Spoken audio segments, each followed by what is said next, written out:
va tout de suite rentrer dans le vif du sujet de ce regard croisé. Alexandre Mars, vous êtes entrepreneur et philanthrope, président fondateur de la fondation EPIC et du fonds d'investissement Bliss. De par vos activités, donc vous avez un track record dans le monde de l'entrepreneuriat, de la philanthropie, mais aussi de la finance et également de la tech. En 2 mots, ça veut dire quoi être philanthrope au XXIe siècle? Et concrètement, ça veut dire quoi avoir de l'impact aujourd'hui? Merci Émilie pour l'introduction, pour ton introduction. Bonjour à tous. Le terme philanthrope est pas forcément celui à utiliser. Il est beaucoup utilisé, mais en fait, il est très guindé. En fait, philanthrope, c'est l'impression qu'on est au 19e siècle. L'idée qu'il y a derrière ça, c'est plutôt une idée de solidarité, une idée de partage. Et c'est vraiment celui-là que j'essaye, en tout cas, que je tends à pousser le plus possible. Ta question sur l'impact, je pense justement que tu peux faire bien les choses si tu penses à une certaine systémisation de cet impact. Je pense qu'on a tous un impact. La question, c'est, on en a beaucoup parlé, et on va continuer à beaucoup en parler ces prochaines années, c'est comment tu arrives à le quantifier, cet impact. Et donc là, tu te retrouves avec des études d'impact, donc ce qu'on appelle l'impact financier, l'impact non financier. Et c'est vrai que sur ces sujets-là, c'est là où on essaie de passer pas mal de temps. En tant qu'entrepreneur, et puis en tant qu'entrepreneur qui aide d'autres entrepreneurs, à travers mon fonds d'investissement qui s'appelle Bliss, on est très fiers, et nous sommes très fiers d'avoir été le premier fonds d'investissement en croissance en Europe à être B Corp. Pour nous, ça, c'est un élément important d'impact. C'est-à-dire qu'on peut faire des investissements, on peut soutenir d'autres entrepreneurs, tout en mettant au cœur de notre système, notre modèle, le fait qu'on doit bien faire les choses. Et on a trouvé que B Corp est certainement... Si tu peux rappeler ce que c'est que ce label en 2 mots, s'il te plaît. Le label B Corp, c'est un label qui, en fait, est quelque chose qui est auditable et audité, ce qui veut dire que vous devez prouver que ce que vous faites correctement et que vous comprenez correctement les terminologies ESG. Et donc ça va être aussi bien dans ton entreprise sur la partie environnement, sur la partie sociétale, sur la partie gouvernance d'entreprise. Et donc vous allez avoir un nombre de points, et si vous avez un nombre de points suffisant, vous allez potentiellement recevoir une certification.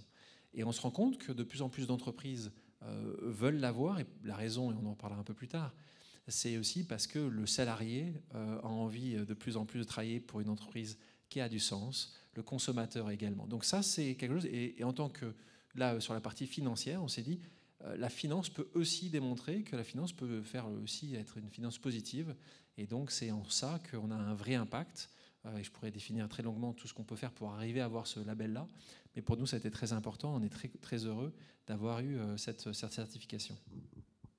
On a bien compris l'intérêt, mais parfois la réalité, elle est beaucoup plus complexe, hein. Ça reste voilà, une belle description et puis parfois un beau paysage que de se dire, voilà, on veut avoir de l'impact, on veut avoir une gouvernance vertueuse, on veut beaucoup de choses en fait. Et est-ce que tu aurais des conseils peut-être à partager pour éclairer les entrepreneurs qui voudraient intégrer en fait l'impact à leur stratégie? Quand est-ce qu'ils doivent le faire? Est-ce que c'est dès le départ? Est-ce que s'ils se sont déjà créés et qu'ils n'ont pas intégré ces notions d'impact ou de gouvernance vertueuse, est-ce qu'ils peuvent le faire en cours de route? Et si oui, comment est-ce qu'ils peuvent le faire? Est-ce que tu recommandes dans ce cas-là qu'il y ait un pivot? Voilà. Est-ce que tu recommandes qu'il y ait la création d'une verticale, une stratégie de croissance externe orientée impact? Tu en as déjà défini quelques options potentielles. Je t'aide. Ouais, merci. Mais globalement, en effet, il faut de plus en plus que ce soit intégré au système, à l'ADN de l'entreprise. Ce qu'on a pu essayer de voir, ou ce qu'on a vu ces dernières années, c'est que très souvent, toutes ces thématiques-là étaient mises à la fin, un petit peu à la fin de l'année, pour remplir certaines cases. Ce dont nous sommes rendus compte, c'est que le besoin évident qui est mené par le salarié, par le citoyen, par la consommatrice ou le consommateur, tu parlais tout à l'heure très justement du consommateur, c'est ce consommateur citoyen. Et ce consommateur citoyen, il va faire que nos sociétés vont avoir du succès.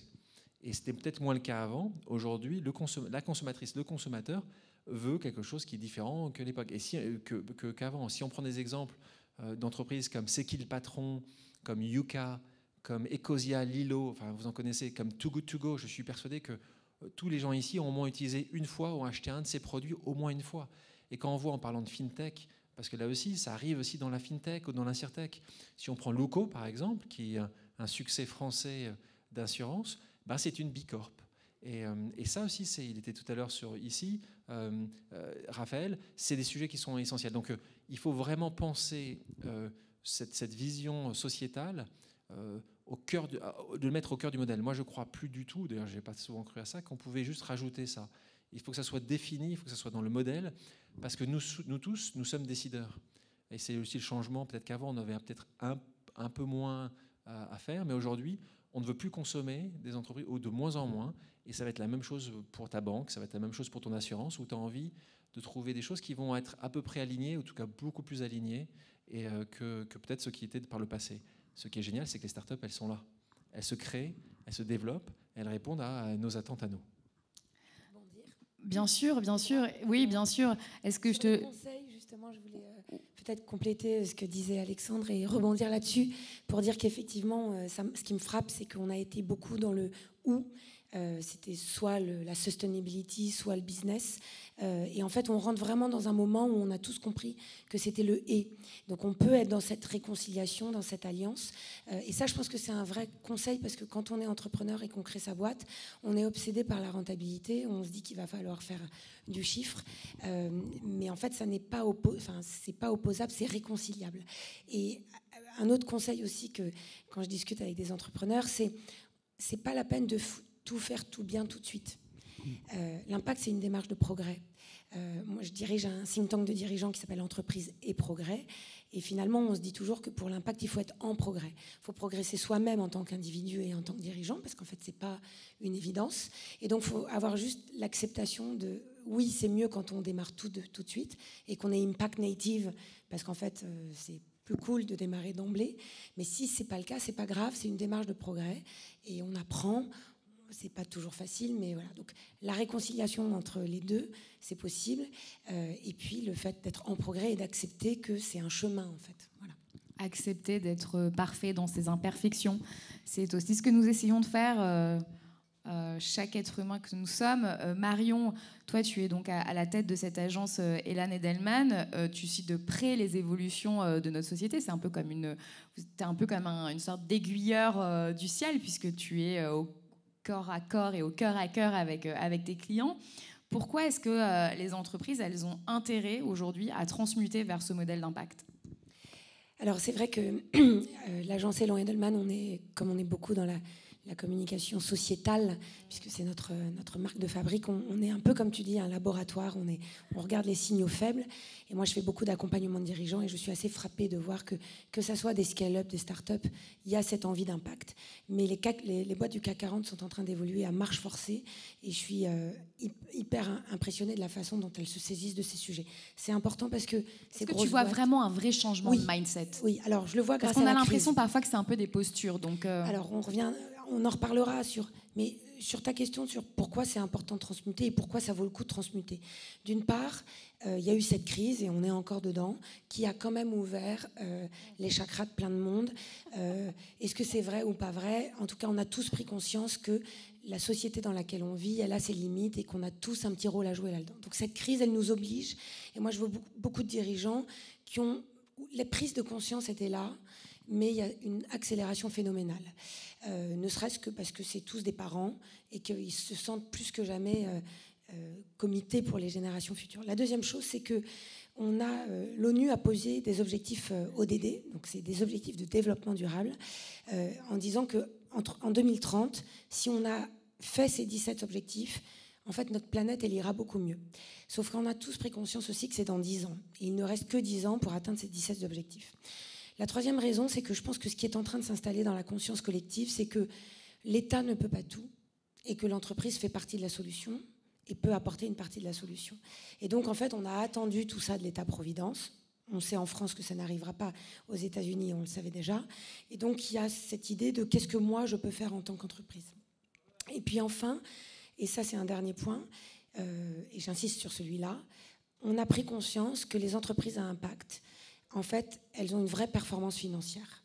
Et là encore, on n'est pas dans j'oppose, mais il y a des études qui montrent que les entreprises à impact ont mieux résisté à l'entrée dans la crise du Covid. Il y a eu plein d'articles là-dessus. Il y a un rapport du BCG il n'y a pas longtemps qui a montré aussi, à partir d'un certain nombre de critères, que oui, les entreprises à impact étaient les plus performantes. Donc, il n'y a pas que la performance extra-financière, là, il y a aussi la performance financière. Et peut-être le dernier point, c'est que quand on se lève le matin, quand on est entrepreneur, quand on est dirigeant d'entreprise, il y a un truc qui est vachement cool, c'est sentir qu'on a un peu de sens dans ce qu'on fait et que du coup, ça, c'est bien. Donc, une des bonnes raisons, déjà, pour permuter, c'est de le faire pour soi-même. Et ça peut être un vrai moteur. Je suis d'accord avec toi, sauf qu'aujourd'hui, il y a vraiment un déplacement du sens, puisque avant, les entrepreneurs trouvaient du sens dans le fait de se lever le matin pour faire du cash, et qu'aujourd'hui, ils ont envie non seulement de faire du cash, mais ils ont envie de pouvoir répondre à la table du petit déjeuner à leur fils ou à leur fille autre chose que non, mais papa, il gagne de l'argent. Voilà. Donc, il y a aussi un déplacement du curseur. On a quand même, et j'en reviens à la question que je te posais tout à l'heure sur vraiment ce changement de mindset et ce changement de posture, parce que parfois ça peut être aussi une posture un peu confortable dans les médias, on est le gentil, on essaye de faire le bien et de donner du sens. Comment est-ce qu'on évite le piège du greenwashing ou du conscience washing et comment est-ce que toi, en tant qu'agence, puisque tu es conseillère de ces grands patrons, comment est-ce que tu fais en sorte que ça ne soit pas qu'une posture et que des mots? Alors, c'est vrai que l'impact, la raison d'être, tous ces mots, c'est les nouveaux buzzwords. Et du coup, c'est vrai que moi, ça me gêne toujours quand je vois ces mots et ces modes, puisque c'est le thème de l'impact n'est pas une mode. C'est pas une mode parce que c'est le sens de l'histoire. Néanmoins, il y a toujours des opportunistes. Et c'est comme ça, et c'est une communicante qui vous le dit, parce que moi, je vois beaucoup d'opportunistes, de gens qui définissent leur raison d'être. Ça n'est qu'une formulation, c'est des mots. Il n'y a pas les actions derrière, il n'y a pas les actes. Moi, ce que je me dis, on en parlait tout à l'heure avec Alexandre, c'est que déjà, le fait qu'on formule une raison d'être, par exemple, ou qu'on commence à s'interroger sur l'impact, c'est déjà une première étape et c'est bien. C'est bien parce qu'en fait, massivement, il y a un élan. Et c'est pour ça qu'il y a 75% des entreprises du CAC 40 qui ont défini une raison d'être. Et c'est déjà vachement bien. Après, pour éviter ce greenwashing, comment on fait? D'une part, il faut une vraie sincérité du dirigeant. Parce que ça, tu le repères assez vite. S'il n'y a pas cette sincérité, ça ne tient pas la route. Et de toute façon, les collaborateurs le sentent. Donc voilà. La deuxième chose, c'est qu'il faut que cette démarche, raison d'être, impact, elle soit véritablement transformative. Quand je dis transformatif, c'est transformatif de ton modèle économique, de ton business. Donc, l'idée, c'est par exemple, quand on définit notre raison d'être, moi je travaille beaucoup là-dessus en ce moment, c'est on formule des mots, et l'idée, c'est que ça transpire dans les filiales, les business units, les différents métiers. Et l'idée, c'est de prendre la raison d'être et de revisiter ces pratiques en se disant qu'est-ce que je garde, qu'est-ce que j'abandonne, qu'est-ce que je fais évoluer. Et déjà, quand ça commence à être transposé dans le cœur de l'entreprise, dans son poumon, là, c'est quelque chose qui est intéressant. Et puis peut-être une autre façon d'éviter le greenwashing, c'est d'être dans une forme d'inclusion, notamment des parties prenantes. Donc avoir un impact, une mission board, un impact board, de demander aux parties prenantes d'évaluer nos avancées et nos démarches. Donc de devoir rendre des comptes, non pas qu'à des actionnaires, mais à des stakeholders et à des parties prenantes. Là, c'est déjà quelque chose d'un peu différent. Et puis enfin, dernier point, mesurer.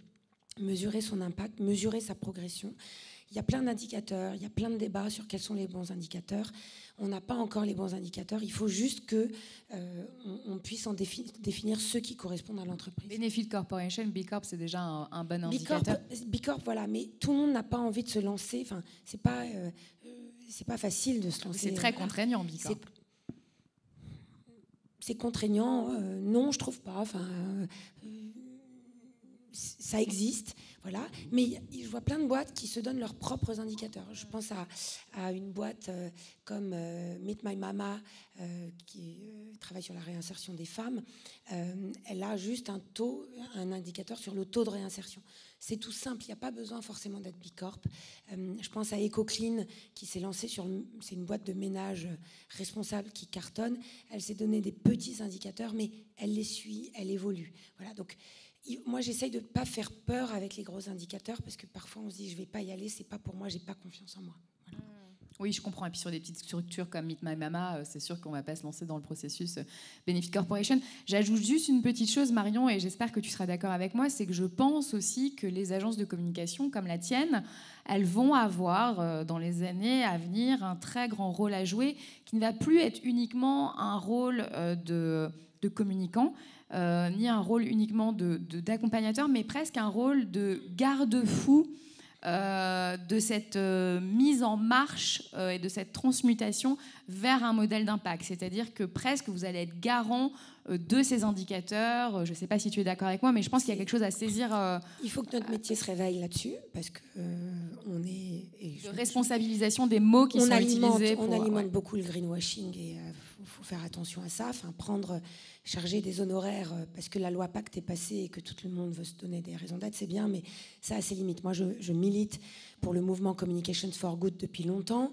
Chez Elan Edelman, on a des indicateurs, on a une raison d'être. Il y a des choses qu'on ne fait pas.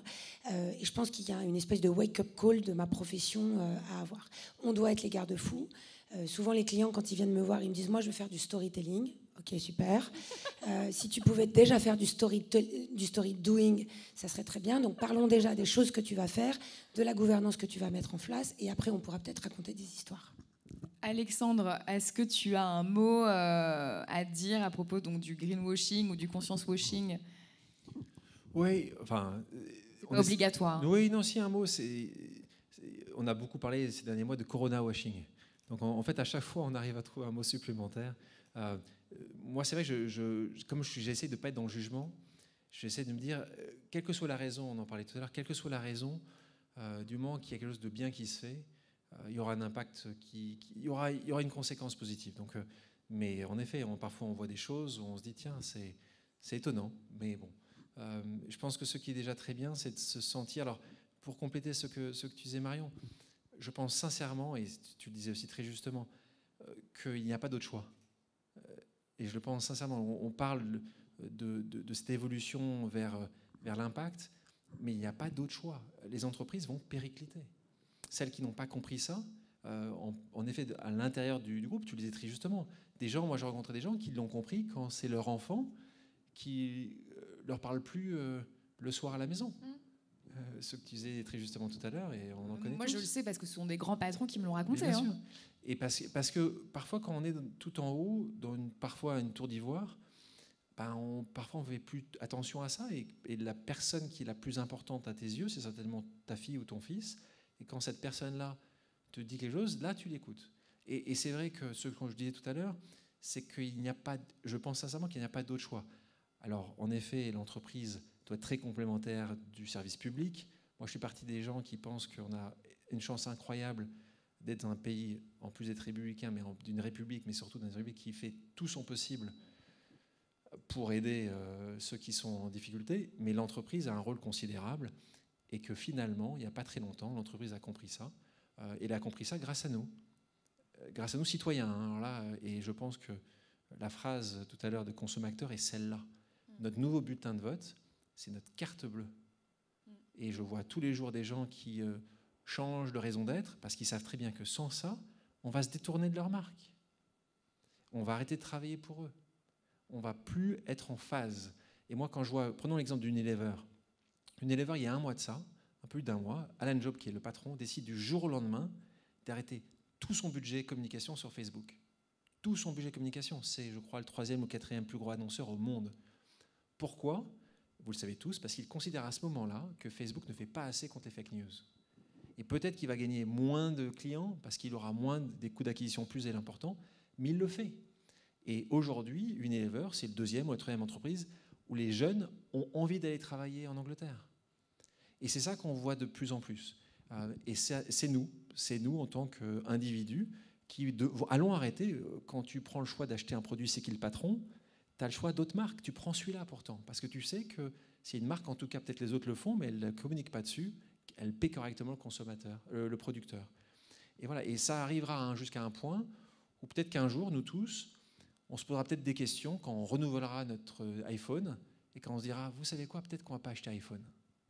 Parce qu'accepter qu'une entreprise fasse 60 milliards de profits et ne pas payer ses impôts dans un pays comme la France, mais comme dans tous les autres pays, c'est purement inacceptable. Pourtant, si demain vous devez changer votre téléphone, pour plein de raisons. Hein. Et c'est ça, en fait, cet activisme, et on est de plus en plus, hein, il commence avec du lait, et puis après il va changer peut-être avec votre compte bancaire et votre banque, et puis peut-être il fera la même chose avec l'assurance. Et la finalité de la finalité, ce que j'espère, c'est qu'on arrêtera d'acheter des produits Apple jusqu'au jour où ces gens-là comprendront que c'est inacceptable de faire quelque chose de différent que nous tous on fait ici. On paye tous nos impôts, il n'est pas pour ça possible que ce soit différent. Et je pense que cet activisme-là, il est là, il grandit de plus en plus, il est en nous, on le montre au quotidien. Et je prends l'exemple de Yuka tout à l'heure, de Ecosia, de Lilo, qui encore utilise Chrome pour chercher. J'espère que ce n'est pas le cas, j'espère que vous utilisez tous Ecosia ou Lilo. C'est facile, ça me plante des arbres ou ça te donne de l'argent. Et c'est des modèles qui ne coûtent pas grand-chose. Hein. Alors c'est peut-être pas parfait comme recherche, mais largement suffisant pour 99% des citoyens. Donc c'est ça qu'on voit de plus en plus arriver. Il y a des solutions dans le monde dans lequel nous vivons. C'est génial parce qu'il y a des solutions. Pourquoi ? Parce que des entrepreneurs, certains qui sont dans la salle ou certains qui étaient là, qui sont en train de créer, ils sont en train de monter des projets pour nous, pour répondre plus en phase entre ce qui est important pour nous et en fait la société. Oui, et puis simplement prendre nos responsabilités quand on sait que par exemple on achète Adidas, eh bien on sait que potentiellement les chaussures Adidas qu'on a achetées ont été fabriquées par des Ouïghours qui sont aujourd'hui victimes d'un des plus grands crimes contre l'humanité, incarcérés dans des camps. Voilà, donc l'histoire se perpétue et que nous, citoyens, nous avons les moyens d'agir. Alors, on est dans l'écosystème financier, on est en retard, mais je prends cette responsabilité sur moi pour poser ces 2 dernières questions. L'écosystème financier, et plus particulièrement les fintech, comment est-ce qu'elles peuvent jouer un rôle dans ce nouveau monde qui est en train d'émerger? Marion, Alexandre. Alors, elles doivent s'y mettre. Et si on parle d'impact, moi je suis hyper contente qu'on puisse parler d'impact ici avec ce public-là, parce qu'en fait ça a encore plus de sens si la finance bascule, le monde de la finance bascule vers l'impact. En fait, vous allez emmener tout le monde avec vous. Il faut vraiment qu'il y ait cette bascule, parce qu'en fait la finance c'est l'argent, c'est le capitalisme, et ce qui est aujourd'hui en jeu c'est quand même la dénonciation des externalités négatives d'un capitalisme dont on ne veut plus. Et si des gens qui représentent les métiers de l'argent, les solutions bancaires, les solutions d'argent, se mettent à faire les choses de façon plus vertueuse, en fait, on aura déjà franchi une énorme étape. Je me pose toujours la question, c'est pour ça que je posais la question à Alexandre tout à l'heure, de est-ce que le monde de la finance a compris ? Est-ce que le monde de la finance y va ? Moi, j'ai le sentiment qu'il y a des choses, et du coup, ça me rend ultra optimiste. Donc, il ne faut pas lâcher, en fait. Il ne faut pas lâcher. Si je suis là, c'est pour vous encourager. Et moi, en effet, la finance continue à, d'une certaine manière, diriger le monde. Donc la réponse moi je pense qu'elle est en train gentiment d'évoluer. Il y a quelques mois de ça, Jean-Laurent Bonnafé, qui est le président directeur général de la BNP, en pleine page du journal du dimanche, moi j'ai regardé ça et j'étais très heureux de voir ça, a annoncé le bénéfice n'est plus le seul critère de succès d'une entreprise. Et moi je pense que quand on est le patron de la BNP Paribas et qu'on annonce ça dans un journal aussi lu, ça prouve quelque chose. Alors c'est Larry Fink qui est de BlackRock qui dit que le sens et les profits doivent aller de pair. Donc en effet, on voit qu'il y a de plus en plus de bonne volonté, de messages. Après, entre les messages et l'action, il y a un sujet. Mais de nouveau, il faut que ça commence quelque part. Et ce quelque part, il est en train d'arriver. De nouveau, sous la pression des consommateurs aussi. Mais il faut toujours qu'il y ait une pression. L'humain n'a pas envie de bouger. Je pense que l'ensemble des gens ici, on est bien, pourquoi bouger ? C'est comme les quotas, c'est comme toutes ces choses-là. Il doit y avoir une politique volontariste. Il n'y a pas de politique volontariste, on ne change pas. C'est pour ça qu'en effet, la politique volontariste, parfois c'est l'État, parfois c'est nous en tant que consommateurs et consommatrices qui voulons autre chose et qui l'indiquons suffisamment clairement pour que les gens évoluent. Et puis sur ce que on voit aussi, c'est qu'il y a des solutions. On prenait l'exemple des entrepreneurs. Nous, on a monté quelque chose chez Epic qui s'appelle le Epic Pledge. Et en fait, c'est que tout entrepreneur, pour intégrer dans leur modèle, peuvent promettre un pourcentage de leurs actions. Et si un jour l'entreprise sera vendue, rentre en bourse, une partie de ça sera donnée au bien social. Et il y a tout un tas, il y a des centaines d'entrepreneurs et de financiers qui ont rejoint en donnant une partie de leur bonus, de leur carry, de leur management fees. Et des grands fonds, les fonds comme Vintech, Serena, Brega et plein d'autres, disent que c'est aussi une manière de bien représenter ce que devrait être le monde de demain, chez Bliss, qui est mon fonds d'investissement, tous mes salariés, mes collègues, donnent 20% de leur carry, donc de leur bonus, au bien social. Et ils sont très contents de le faire.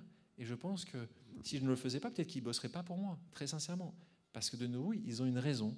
Est-ce que c'est une raison d'être? Est-ce que c'est une mission? Tous ces termes ne sont pas vrais. Raison de faire. Mais en tout cas, c'est un engagement fort qui disent qu'en effet, oui, créer des richesses, oui, peut-être avoir des bénéfices, mais il faut aussi comprendre de ce que tu en fais après.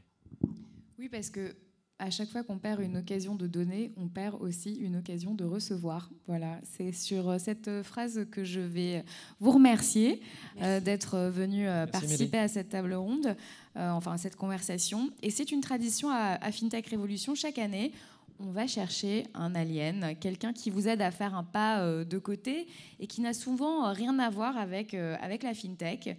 Mais ne vous fiez pas aux apparences, il existe toujours des ponts créatifs et on essaye donc d'ouvrir nos chakras. Marion en parlait tout à l'heure, on ouvre nos chakras. Car tout est une question de mindset, surtout, vous l'avez compris, pendant toutes ces journées, curiosité, courage, audace, beyond the frontiers, c'était le topic de cette journée. Donc, allez voir au-delà de nos croyances limitantes, essayer d'adopter d'autres points de vue, comme on l'a fait avec nos invités.